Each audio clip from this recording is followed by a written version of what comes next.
no doubt that the transformation of infantry to operate in small groups heavily contributed towards defeating the LTT. And also it really improved the skills and the quality of the infantrymen. Now it's the time for us to go for a question and answering session.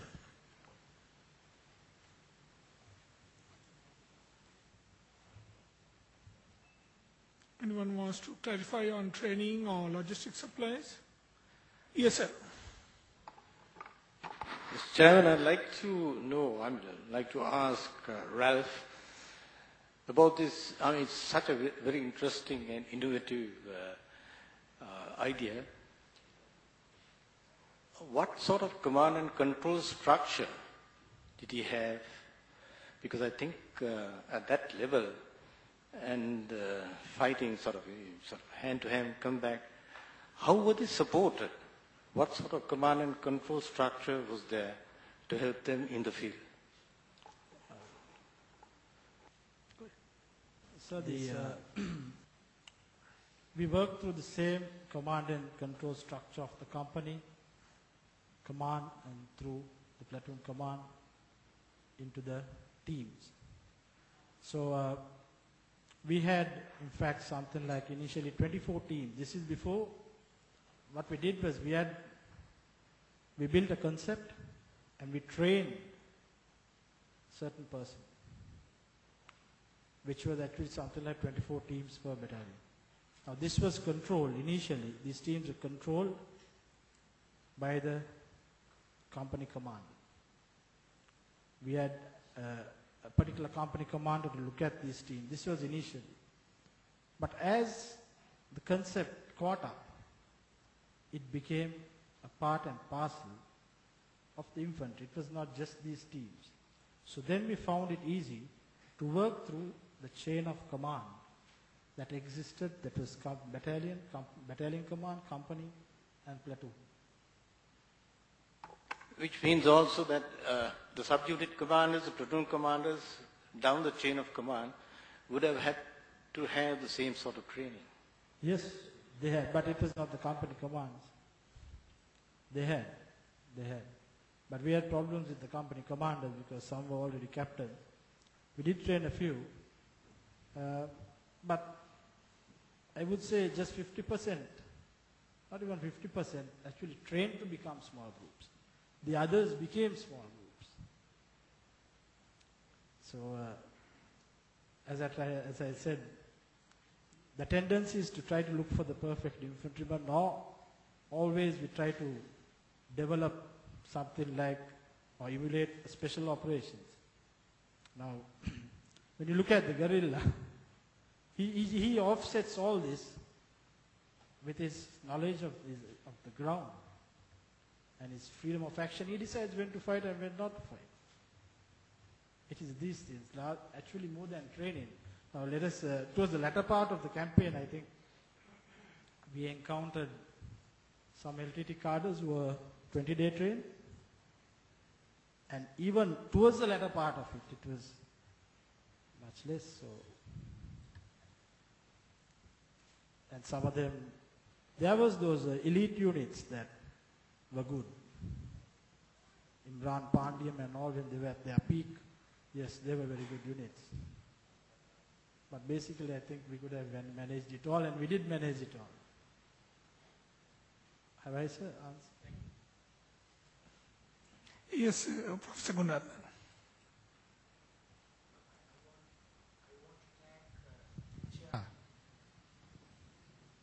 For convening such an impressive panel.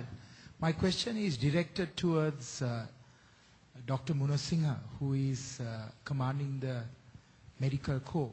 Could you explain about the medical assistance that your doctors and your medical personnel provided to the IDPs in the no-fire zone, the 5th no-fire zone?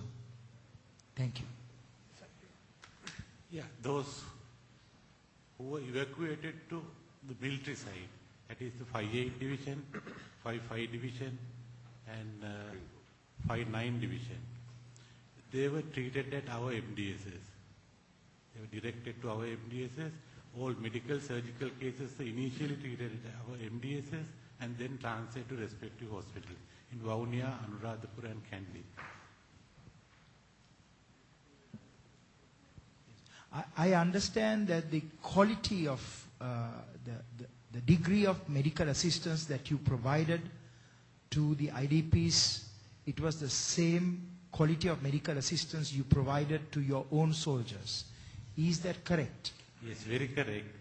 They were treated in the same MDS. Some of the patients were lying on the bed next to the soldier. We didn't separate them. They were in the same cubicle, same building, same hut. There was no separation. And the same drugs were used for all. And critical patients were airlifted to base hospitals. But your role has not been adequately publicized. Yes, I agree with that. No, we do the job, but we don't advertise things.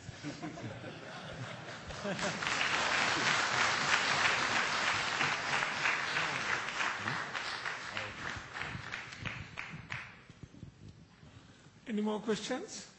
Yes, sir. Yes, sir. General Mehta? Okay, I would like to congratulate the senior officers for their presentations. And my question is pertaining to the training system.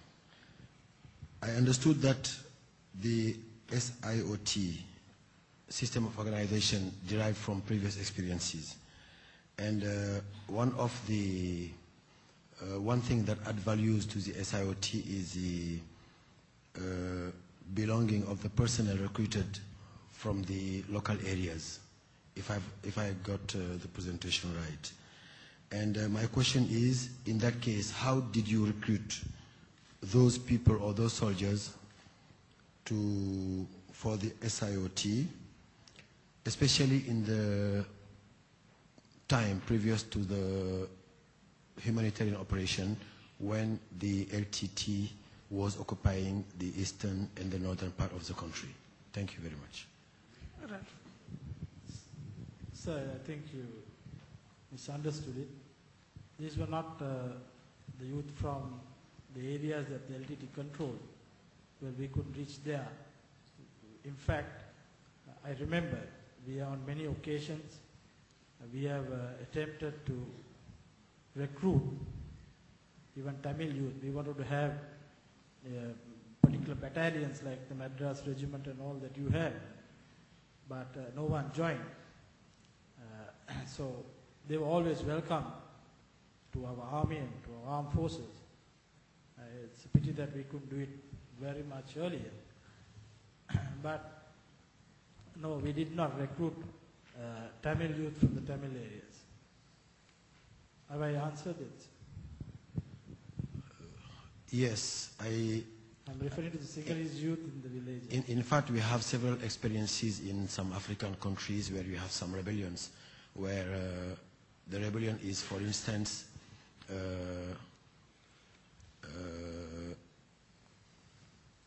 let's say when an ethnic group is created, for instance, a rebellion in a part of a country in Africa, and when we have to create, for instance, after a national recruitment of soldiers, we may have some soldiers from that ethnic group, for instance. It will be easier for us to integrate them in the kind of SIOTs in infantry. And it will be easier because of the knowledge they have on their villages or the area they are coming from, for them to be operating in small groups. So the question was just to know if it was just done because of the humanitarian operation you had to organize, or if it was just because they were already in the infantry in the case of a national recruitment. That's just what I wanted to understand. We'll say it's a doctrine now, and this was constructed after careful study of the previous conflicts, and this was going to be the means that we were going to fight, because we knew that the next fight was going to be it had to take place. And when it took place, we knew it was going to be very intense. And also,